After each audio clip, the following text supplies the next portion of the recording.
আজকে চিন্তা করলাম বরবটিটা কালিজিরা দিয়ে চিংড়ি মাছ দিয়ে বাটা করে নিই।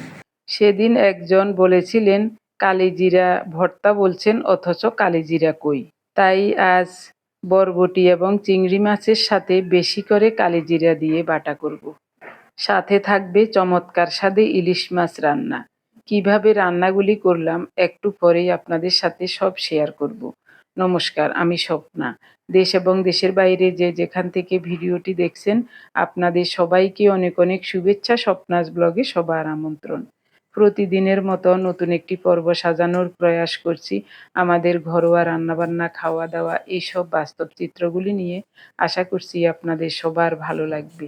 তাই অনুরোধ রইল পর্বটি প্রথম থেকে শেষ পর্যন্ত দেখুন। এখন মূলার সিজন নয়, আগে তো সিজন ছাড়া মূলা পাওয়াই যেত না। কয়েক বছর যাবৎ সারা বছরেই মূলা পাওয়া যায়। অনেকেই মূলা পছন্দ করেন না আমি জানি, কিন্তু আমাদের কাছে মূলা খুবই ভালো লাগে, এজন্যই এনেছিলেন। দুইটা মূলার উপরের আবরণটা পাতলা করে ফেলে দিয়ে পরিষ্কার করে ধুয়ে কেটে নিয়েছি রান্নার জন্য। বরবটিগুলিও বেছে কুটে পরিষ্কার করে ধুয়ে কেটে নিচ্ছি। এটা কালিজিরা এবং চিংড়ি মাছ দিয়ে বাটা করব। সাথে দেব পেঁয়াজ রসুন। তো সব কিছু খোসা ছাড়িয়ে পরিষ্কার করে ধুয়ে নিয়েছি। এখন রান্নার জন্য সব কেটে নেব। ইলিশ মাছটাও নর্মাল হলে আঁশ ছাড়িয়ে পরিষ্কার করে ধুয়ে নিয়েছি। মূলা দিয়ে ইলিশ মাছের মাখো মাখো একটা তরকারি রান্না করব।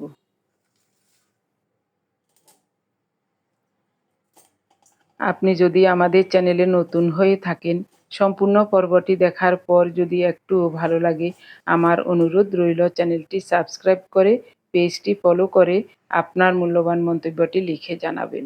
যে কোনো গঠনমূলক মন্তব্য করতে পারেন, কোনো সমস্যা নেই। আমি আপনাদের সকল মন্তব্যের উত্তর দেব। চিংড়ি মাছগুলো ধুয়ে বেছে কুটে পরিষ্কার করে নিয়েছি। মোটামুটি রান্নার জন্য সব রেডি করে নিয়েছি। এখন রান্না বসাবো।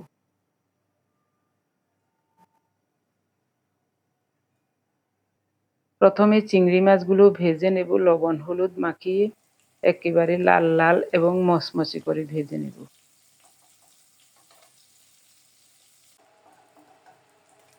খুব সুন্দর মতো চিংড়ি মাছগুলি ভাজা হয়ে গেলে এখন দিয়ে দেব রসুনগুলো।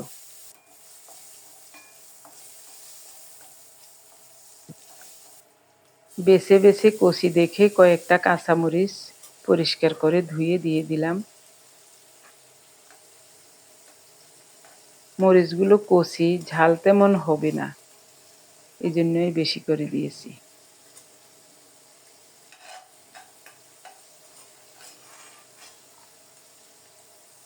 এভাবে বাটা করলে কি যে চমৎকার লাগে খেতে, শুধু এটা দিয়েই ভাত খাওয়া হয়ে যায়। কাঁচামরিচ রসুন ভালোভাবে ভাজা হয়ে গেছে, উঠিয়ে নেব।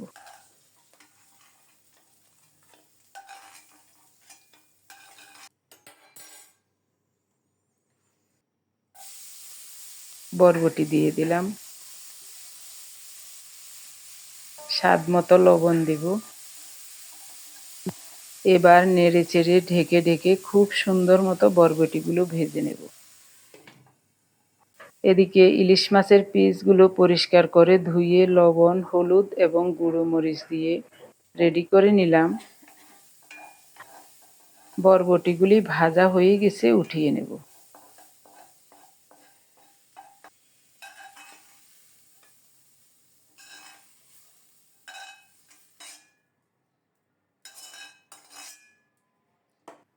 আবারও অল্প করে একটু সরিষার তেল দেব, কালো জিরা দিয়ে দেব, একটু বেশি করে দিয়েছি আজ। কুচানো পেঁয়াজগুলিও সাথে দিয়ে দিলাম। প্রথমে কালো জিরাটা নেড়ে একটু ভেজে নিয়ে এরপর পেঁয়াজ সহ নেড়ে চেড়ে পেঁয়াজটাকে একটু বাদামি করে ভেজে উঠিয়ে নেব। দারুণভাবে ভাজা হয়ে গেছে, চুলার তাপটা একেবারেই কমিয়ে রেখেছি, উঠিয়ে নিলাম। এবার পাটায় বেটে নিলেই দারুণ একটা ভর্তা হয়ে যাবে। শুধু এটা দিয়েই ভাত খাওয়া হয়ে যাবে। সরিষার তেলে কালো জিরা ফোড়নে দিয়ে 2টা কাঁচামরিচ ভেঙে দিচ্ছি। এরপরে 1 মুঠো কুচানো পেঁয়াজ দিয়েছি। নেড়ে চেড়ে পেঁয়াজটাকে একটু লালচে করে ভেজে নেব। এই সুযোগে ইলিশ মাছের পিসগুলো মশলা সহ মূলা দিয়ে খুব সুন্দর মতো মাখিয়ে নেব।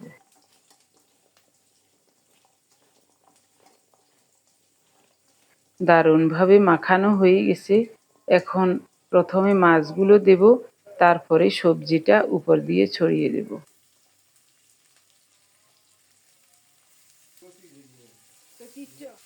বাটি থেকে সব টেনে দিয়ে দিলাম এবং ঢাকা দিয়ে 4-5 মিনিট অল্প তাপে রান্না করেছি।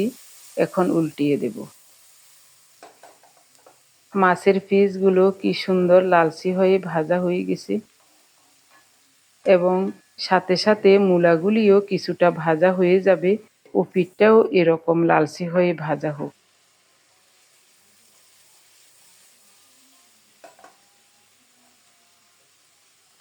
সুন্দরভাবে ও পিঠটাও লাল লাল হয়ে ভাজা হয়ে গেছে। ভালো করে নেড়ে চেড়ে একটু কষিয়ে নিচ্ছি। আবারও ঢাকা দিয়ে 2-3 মিনিট রান্না করব। এদিকে জল ফুটতে বসিয়ে দিয়েছিলাম। পরিমাণ মতো ফোটানো গরম জল দিয়ে দিলাম। আমি জানি এই রান্নাটি দেখে অনেকে বলবেন মূলা দিয়ে ইলিশ মাছ, আবার বলবেন ইলিশ মাছে পেঁয়াজ। হ্যাঁ, আমরা মূলা দিয়ে ইলিশ মাছ রান্না করি এবং পেঁয়াজ দিয়েও ইলিশ মাছ রান্না করি। এটা আমাদের চিরাচরিত অভ্যাস। আমরা পেঁয়াজ দিয়ে রান্না করি, মূলা দিয়ে রান্না করি, বেগুন দিয়েও করি, আবার বেশি করে ঝাল দিয়েও ইলিশ মাছ রান্না করি। যেভাবে ইচ্ছা ওভাবেই খাই। আবার এখন ইলিশ মাছে পেঁয়াজ ছাড়াও বেশিরভাগ সময় রান্না করি। ওটাও ভালো লাগে, এটাও ভালো লাগে। যেহেতু জন্ম থেকে যেভাবে খেয়ে আসছি ওইসব খাবার সব মানুষের কাছেই ভালো লাগে। আমাদের এইসব আঞ্চলিক খাবারগুলি দেখে আপনাদের অনেকের কাছে অবাক লাগতেই পারে, কোনো সমস্যা নাই। তবে গঠনমূলক মন্তব্য করলে বেশি খুশি হই। আপনারা যেভাবে খান সেটা শেয়ার করতে পারেন। আমরা এভাবে খাই, তাই আমি এটাই শেয়ার করছি। আমাদের অঞ্চলে আমার মা, শাশুড়ি মা, জেঠিমা এনাদের রান্না তো দেখেছি। তারা কিন্তু কোনো সময় পেঁয়াজ ছাড়া কোনো মাছ রান্না করবে এটা ভাবতেও পারত না। নিরামিষ তরকারিতে যেমন সবজি, ডাল, আলুর দম, নিরামিষের দিনে এইসব রান্নাগুলি নিরামিষে করা হয়। কিন্তু পেঁয়াজ ছাড়া মাছ রান্না করব এটা আমরা কোনোদিন ভাবতেও পারি নাই। এই কথাগুলি আমি প্রায় সময় ভিডিওতে বলি, তারপরও আপনারা অনেকেই আছেন আপনাদের মনের মতো রান্না না হলে আপনারা এটা সেটা মন্তব্য করেন। তখন আমার কাছে তেমন বেশি ভালো লাগে না আপনাদের মন্তব্যগুলি। আপনারা গঠনমূলক মন্তব্য করতে পারেন, হ্যাঁ, যে আপনারা এভাবে রান্না করেন, আমরা তো এই রান্নাতে এটা ব্যবহার করি না, আমাদের কাছে ভালো লাগে না। তখন আমি বুঝতে পারি এবং জানতে পারি কোন অঞ্চলের মানুষ বা কোন দেশের মানুষ কে কিভাবে রান্না করে, কে কিভাবে খেয়ে অভ্যস্ত সেটা জানতে পারি। আমিও তো আপনাদেরকে আমাদের অঞ্চলে বা আমাদের ঘরোয়া রান্নাগুলি আপনাদের সাথে শেয়ার করি। আপনারা এইসব দেখে অনেকে খুশি হন এবং আবার অনেকে রাগ করে বাজে মন্তব্যও করেন। যেমন চৈত্র সংক্রান্তির পাঁচনে আমরা রসুন ব্যবহার করি, তবে পেঁয়াজ ব্যবহার করি না। শুধু রসুনটাই ব্যবহার করি। যেহেতু ওইটাকে আমরা ঔষধি গুণসম্পন্ন পাঁচন বলি, তাই সব ধরনের মশলা, সব ধরনের সবজি দিয়ে একটা পাঁচন তৈরি করি। প্রতি বছর ওই রান্নাটি দেখে আপনারা অনেক বাজে বাজে মন্তব্য করেন। এটা কিন্তু ঠিক নয়। আপনার নিয়ম, আপনার অঞ্চলের বা আপনার ঘরোয়া নিয়মগুলি অন্যের ঘাড়ে চাপিয়ে দেবেন কেন? আমার যেটা নিয়ম আমি সেটা সেভাবেই করব। আমাদের পূর্বপুরুষেরা যেভাবে রান্না করে খেয়ে আসছেন আমি তো ওভাবেই রান্না করব। আপনার নিয়মটা কেন আমি পালন করব? হ্যাঁ, যদি ভালো কোনো নিয়ম হয় যেটা আমি জানি না সেটা আমি অবশ্যই পালন করব। আপনারা অনেকেই বলছেন ওই পাঁচন দিয়ে ভোগ নিবেদন করেন। এটা তো ঠিকই আছে, আপনারা যদি ভোগ নিবেদন করেন ওটাতে রসুন দিবেন কেন? তবে আমরা পাঁচন দিয়ে কখনোই ভোগ নিবেদন করি না, নিজেদের খাওয়ার জন্যই ওই পাঁচনটা রান্না করি। আমি প্রতি বছর পাঁচন রান্নার ভিডিওতে এই কথাগুলি সুন্দরভাবে বুঝিয়ে বলি, তারপরও আপনারা আপনাদের মনের ক্ষোভগুলি কমেন্টসের মাধ্যমে প্রকাশ করেন। সারা পৃথিবীর মানুষ একই ধরনের চালচলন, একই ধরনের খাবার খাবে, এটা তো অসম্ভব। এটা কেন যে বুঝেন না, এটাই আমি বুঝি না। আমি শুরু থেকেই আমাদের ঘরোয়া রান্নাগুলি আপনাদের সাথে শেয়ার করি। কিছু কিছু প্রিয় মানুষ আছেন, আমাদের এই রান্নাগুলি আপনারা খুব পছন্দ করেন এবং সেই মোতাবেক অনেকেই রান্না করেছেন এবং কমেন্টস করে জানিয়েছেন খুবই চমৎকার হয়েছে, অনেক ভালো লেগেছে এই রান্নাটা। শুনে আমি খুব খুশি হই তখন। তাই আপনাদের সবাইকে জানাই অজস্র অজস্র ধন্যবাদ, অভিনন্দন এবং কৃতজ্ঞতা। গতকালের ভিডিও দেখে আমার প্রিয় ভাই বোন, বন্ধু স্বজন যারা সুন্দর এবং গঠনমূলক কমেন্টস করেছিলেন, ভিডিওর শেষের দিকে আপনাদের সবার নামগুলি বলবো এবং আপনাদের কমেন্টসগুলি সবাইকে পড়ে শোনাবো। খুবই চমৎকার হয়েছে।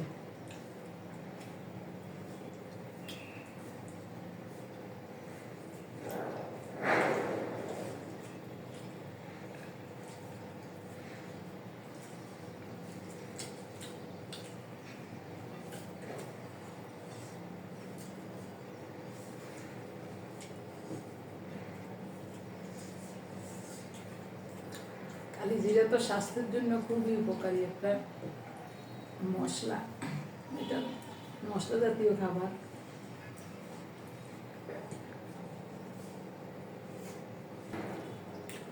আর একটু নিয়ে খাইলো। ঝাল হয়েছে নি? ঝাল মরিচ দিছি মেলা, কষি কষি দেখি সব মরিচ বাছি বাছি দিয়ে দিছি।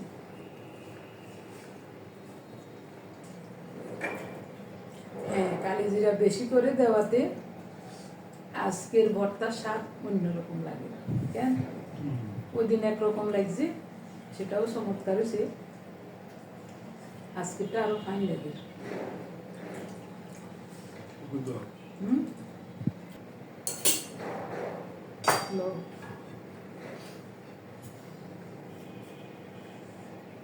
আর একটু অসুবিধা কি?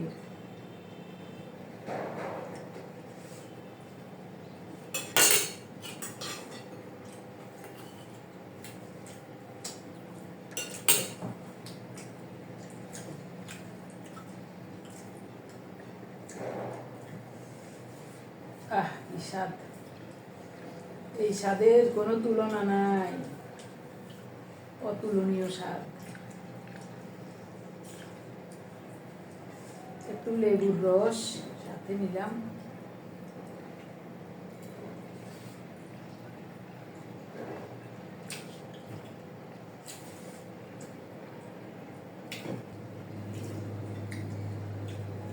ভর্তা দিয়ে তো খানা হয়ে গেল।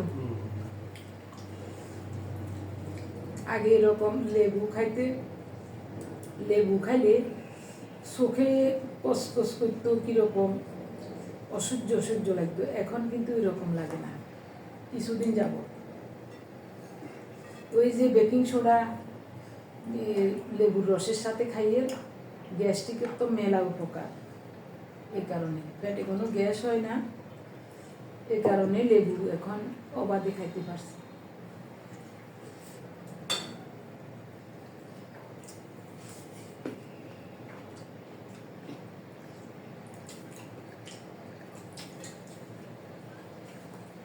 কেমন হয়েছে?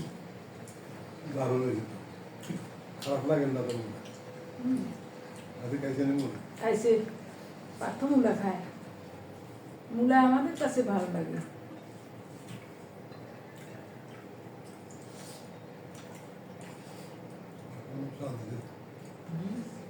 দারুণ স্বাদ।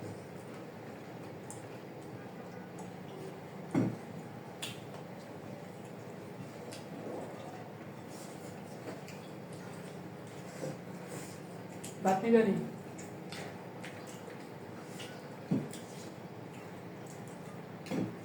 আমার একটু ভাত লাগবে, ভর্তা দিয়ে 1 প্লেট শেষ।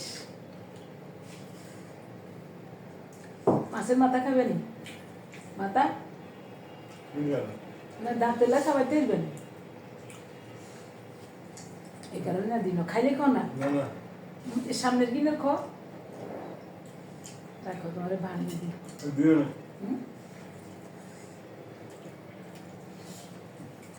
মূলার তরকারি এই প্রথম সিজন এখনো আসে নাই মূলা তো মনে হয় সারা বছরে খাওয়া যায় তোর বাইরে কত আগে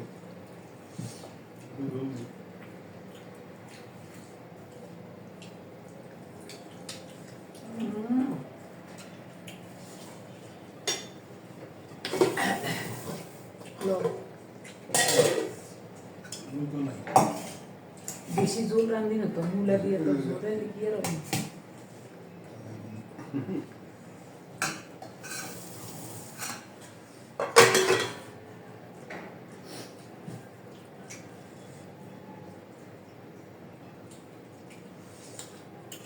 তারপরে লাভ দিলে তারপরে শীতকালে মূলা যেরকম স্বাদ প্রথম আর শীতে শীতেও প্রথম প্রথম স্বাদ বেশি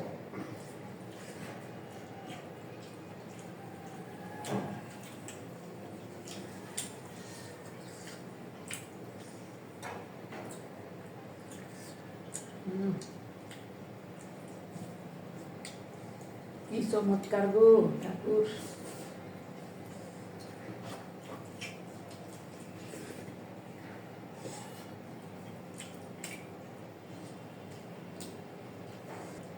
আরেক পিস দিয়ে মাছ আছে তখন আর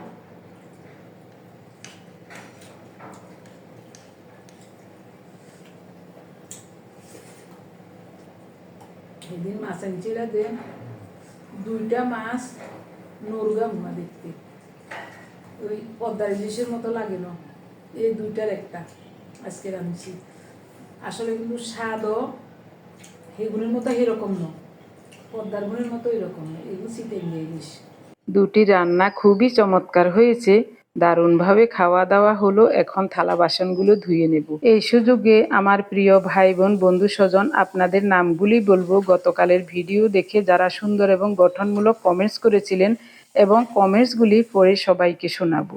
এখন বলছি, শিলিগুড়ি থেকে মল্লিকা ঘোষ লিখেছেন, মাসিমা রান্নাগুলি অসাধারণ হয়েছে। কচি বেগুন, আলু, কাঁঠালের বীজ দিয়ে শুটকি আমার ভীষণ প্রিয়।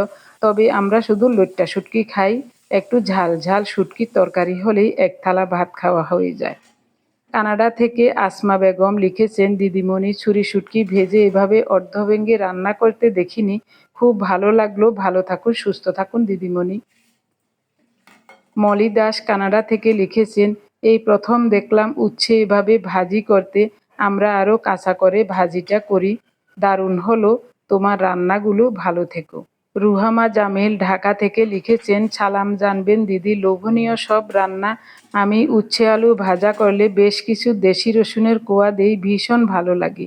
আমার স্বামী এখন অনেকটা সুস্থ হয়ে উঠেছেন, আলহামদুলিল্লাহ। দোয়া করবেন দিদি, আমরা যেন একসাথে বাকি জীবনটা কাটাতে পারি। আপনারাও ভালো থাকবেন। কাকলি ঘোষ লিখেছেন, ভিডিও দেখেছি, শুটকি মাছ রান্না দেখে জিভে জল চলে এলো। মাসিমা, আজ আপনি আমার ঠাকুরমার প্রিয় রেসিপি কাঁঠালের বীজ দিয়ে শুটকি রান্না করলেন, আর সাথে হাতে মাখা মাছের ঝোল, তার সাথে আলু করলা ভাজা, সব মিলিয়ে অসাধারণ। শাকিরা আহমেদ, তিনটা রান্নাই একদম মনের মতো হয়েছে, লোভনীয়। আমি শুটকি মাছে অনেক রসুন দেই, একদিন রসুন না দিয়ে আপনার মতো রান্না করে দেখব। শারমি ভট্ট, এত গুছিয়ে খুব সুন্দর করে রান্না করেন, দেখতে বেশ ভালো লাগে।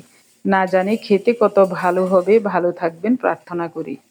রানু বেগম ইতালি থেকে লিখেছেন, আন্টি গো, কি বলবো আপনার রান্নার কথা, অমৃত, চমৎকার মজাদার রান্না। আভা রয়, আপনার রান্না দেখলে আমার মন ভরে যায়। খুব ভালো থাকবেন, ফ্রম ত্রিপুরা থেকে।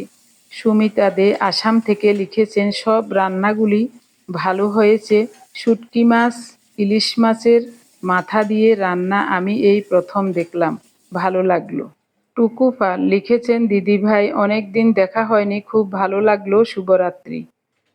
রিয়া ইয়াসমিন লিখেছেন, আসসালামু আলাইকুম দিদি, ভিডিও দেখে খুব ভালো লাগলো। কেমন আছেন আপনারা? নিজেদের যত্ন নেবেন। এখন চারপাশে জ্বর কাশি হচ্ছে, সাবধানে থাকবেন। শিখা দাস লিখেছেন, সব রান্নাগুলোই লোভনীয়। দিদি মাছ মেখে কাঁচকলা দিয়ে রান্না করলেন, আমিও করি অমনি করে একদিন। তাড়াহুড়োয় খালি নিজের জন্য রান্না করতে হবে বলে এরকম করে মেখে রান্না করেছিলাম, আর খেতে এত ভালো হয়েছিল যে আমি মাঝে মাঝেই করি। পাকা মিষ্টি কুমড়ো দিই। অনেক ধন্যবাদ আপনাকে আপনার জীবনযাপনে আমাদের সাথে রাখার জন্য। আপনাদের সবাইকে জানাই অজস্র অজস্র ধন্যবাদ, অভিনন্দন এবং কৃতজ্ঞতা।